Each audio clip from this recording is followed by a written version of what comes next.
चराग से चराग, चराग से चराग जलता चला गया। गालिब को लोग यही समझते थे ये तो खानदानी वहाबी हैं, क्यों कुछ खबर ही नहीं कि वो किस मोहब्बत के धारे में बह रहा है, वो कहां पहुंचा हुआ, उसको कोई पा ही नहीं सकता। और कमाल ये किया कि चुटकियां ली, दिल में चुटकियां ली, खार गाड़ दिए दिल में। लेकिन दुनिया शायर आदम कहने बैठी है इसलिए कि 5 मुल्कों पे छा गया। चूंकि बुखारा, अजरबैजान, अज़बिक, ताजिकिस्तान उस इलाके के उनके दादा थे, तो वो पूरा इलाका चूंकि फारसी का है इसलिए सब गालिब को अपना समझते हैं। हमारे यहां से गया था तो रूस में भी दीवान छपता है, रूस वाले भी गालिब को पढ़ते हैं, अजरबैजान वाले भी पढ़ते हैं, ताजिकिस्तान वाले भी पढ़ते हैं, अज़बिक भी पढ़ते हैं। और अगर गालिब का दीवान पढ़ लिया होता दहशतगर्दों ने तो ये सब ना कर रहे होते, अली तक पहुंच चुके होते। जो अली तक पहुंच जाता है वो जुल्म नहीं करता। उसी इलाके के गालिब थे, लेकिन एक फिक्र मिल गई, एक रास्ता मिल गया। फिर यहां आए तो चूंकि फारसी में भी शायरी की, उर्दू में भी की, तो ईरान वाले भी आशिक हो गए, तुर्की वाले भी आशिक हो गए, फिर यहाँ हिंदुस्तान वाले आशिक हो गए, फिर यहाँ से अंग्रेजी में तर्जुमा हुआ तो अमेरिका वाले दीवाने हो गए। उनका भाई गालिब से बड़ा तो उर्दू में कोई शायर। जब बड़ाई मनवा ली तब बताया मैं किसे बड़ा मानता हूं, मैं किसे। और मैंने शुरू में कहा था 2 रास्ते हैं, या नस्र है या नज्म है। गालिब ने खुतूत भी लिखे और गजलें भी कहीं, और दोनों में अपने अकायद को वाज़ेह कर दिया। बुढ़ापा था, ज़ईफ हो गए थे, हमजा खान ने खत लिखा कि भाई अब तो बुढ़ापा आ गया गालिब, अब तो मस्जिद जाया करो, अल्लाह अल्लाह करो, नमाज पढ़ा करो, दीन की तरफ आ जाओ। बस गालिब को गुस्सा आ गया और कहा हमजा खान सुनो कि मेरा अकीदा क्या है। मैं उसूल दीन 5 मानता हूं, अव्वल तौहीद, दूसरे अदल, तीसरे नबूवत, चौथे इमामत, 5वें क़यामत। जैसे तौहीद पे अकीदा है वैसे ही क़यामत पे अकीदा है। और सुनो मैं 12 इमाम मानता हूं, जिनका पहला अली है, आखिरी इमाम मेहदी हैं। मैं फुरू सारे मानता हूं और सब पर यकीन है, नमाज से लेकर तवल्ला और तबर्रा तक। यह है मेरा अकीदा। और मैं अंबिया को मासूम जानता हूं और 12 इम्मा को इस्मत कुबरा पे मानता हूं। अब यह है मेरा अकीदा। अगर इस अकीदे के बाद मैं मर के अल्लाह के पास पहुंचा और उसके बाद भी अगर अल्लाह ने इस अकीदे पर भी मुझे जहन्नुम में डाल दिया तो मैं उससे शिकवा नहीं करूंगा कि मुझे जन्नत दे दे। मैं समझूंगा कि अल्लाह ने मेरे साथ आदिल किया और मुझे जहन्नुम में डाल दिया, इसलिए कि मैं समझ जाऊंगा अल्लाह क्या चाहता है। अल्लाह ये चाहता है कि मैं इतनी आग बन जाऊं कि अली के दुश्मनों को जहन्नुम और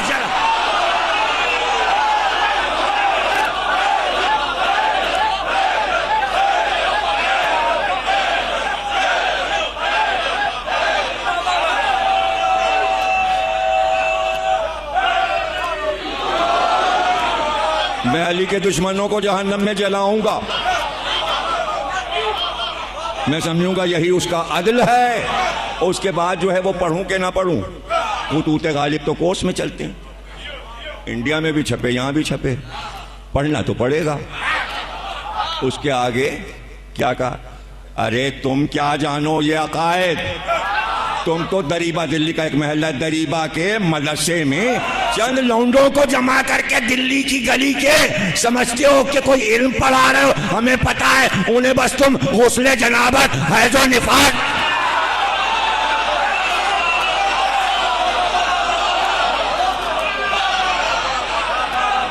तुम हमसे अकीदे की बात करते हो और उसके बाद का बस तो फिर जाओ उसी मदरसे के हौज के हैज में गुस्ल करते रहो और डुबकियां लगा।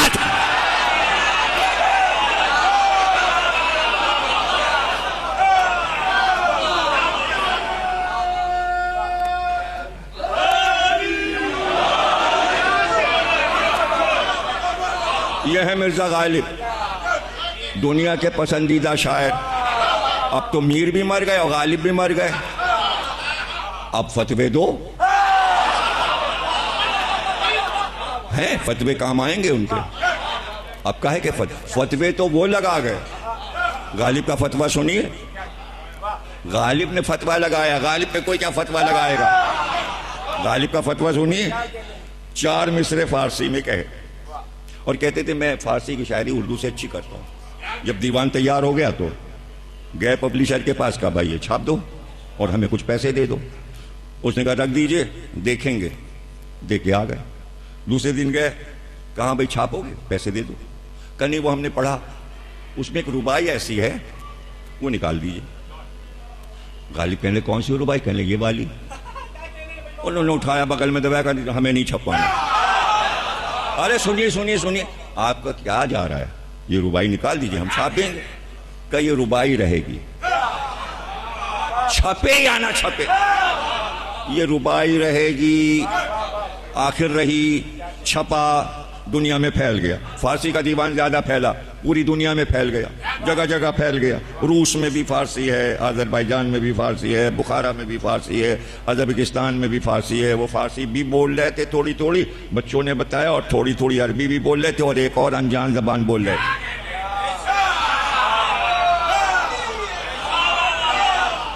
खबरें तो गौर से सुना कीजिएगा।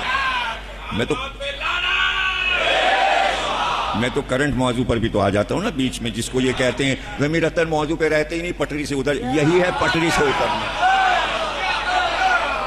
अजय ये नहीं पता कि सारी सवारियां पटरी पे नहीं चलती। अरे ट्रेन पटरी पे चलती है, हवाई जहाज पटरी पे नहीं।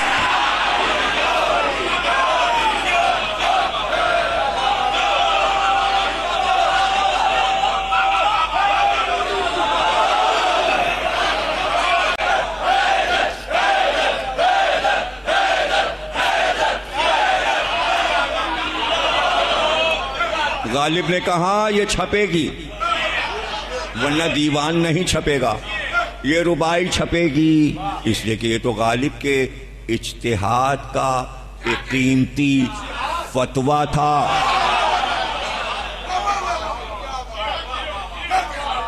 देखिए इज्तिहाद पे गालिब ने बड़े खुल के बात की है। ये इज्तिहाद अजब है, गालिब कह रहे हैं ये इज्तिहाद अजब है। एक दुश्मने दी अली से आके लड़े और उसे इज्तिहाद कहें, उसे अली से लड़े, कहें मुज्तहिद है। अली से लड़ने वाले को मुज्तहिद कहा जाता है। ये इज्तिहाद अजब है। एक दुश्मने दी अली से आके लड़े और इज्तिहाद कहें उसे। यजीद को तो ना था इज्तिहाद का पाया, बुरा न मानिए, अगर बुरा कहें उसे। यजीद के अब्बा तो मुज्तहिद कहे जाते हैं ना, और खता इज्तिहादी हो गई, खता इज्तिहादी। अब हम क्या करें, लफ्ज जगह जगह इस्तेमाल होता है, आप लोगों का ज़हन उधर जा रहा है जिसमें आप मुलव्विस हैं। तारीख में इज्तिहाद कुछ और कहते हैं, जो तरावी इजाद करे कहते हैं ये इज्तिहाद है, जो तवाफुन निसा में ये इज्तिहाद है, जो अली के गले में रस्सी डाल रही है इज्तिहाद है। तो पहले इज्तिहाद कुछ और था, कुछ और है, मुझे क्या पता वो क्या था और ये क्या है।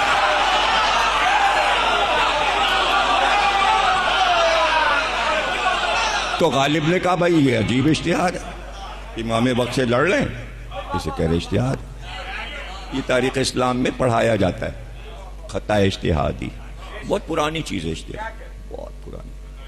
यानी अपनी मर्जी से फतवा देना, इसे कहते हैं इज्तिहाद। तो तारीख जिसने लिखी उसने कहा भाई पहला मुज्तहिद कौन था, जिसने फतवा दिया सबसे पहले कहना। तो उसने फतवा दिया, इसको तू अफजल कह रहा है, इसको मिट्टी से बनाया, मुझे आग से बनाया, मैं इससे अफजल हूं, फतवा आ गया। लेकिन हक के फतवे और हैं, हक के फतवे में अली हो तो हक का फतवा है, अगर उसमें अली नहीं है तो वो फतवा नहीं है, फतवा नहीं। तो देखिए गालिब ने हक का फतवा दिया कि भाई शर्तस्त के बहरे ज़ब्ते आदाब व रसूल, दीन में अगर अच्छी बातों को कायम रखना चाहते हो, अदब को कायम रखना चाहते हो, दीन को कायम रखना चाहते हो, एक शर्त है, जब तक वो शर्त पूरी नहीं होगी दीन नहीं रहेगा। शर्त के बहरे ज़ब्ते आदाब व रसूम। क्या है पहली शर्त? खेजत बादस नबी इमाम मासूम। जब नबी जाए तो जो भी आए उसका मासूम होना जरूरी है, वो बेखता हो, उसने कभी खता ना की हो, उससे खता का इम्कान ना हो। अगर ऐसा होगा कि नबी के बाद आने वाला खताकार होगा तो आवाम उससे कहेंगे तूने ये खता की, मैंने ये की, तूने ये की, मैंने ये की, तूने शराब पी, मैंने भी की, तूने जिना किया, मैंने भी किया, तो निजाम बिगड़ जाएगा। वाहिद अली थे, आवाम ये ना कह सके।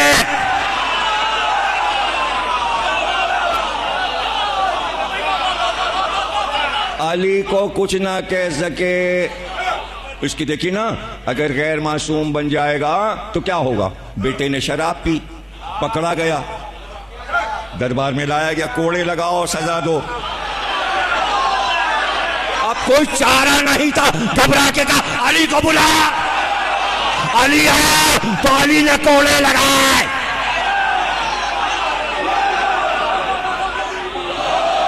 सामने की मिसाल आ गई। इसलिए जरूरी है कि नबी के बाद जो इमाम आए वो मासूम हो, हादी मासूम हो, ताकि अवाम पलट कर ये ना कह सके आपने ये खता की। तारीख में दिखाओ अवाम ने अली से कहा हो आपने ये गलती की, ये दीन की गलती की। हमारे 12 ही तो ऐसे हैं जिनको कोई ये किरदार की बुलंदियां।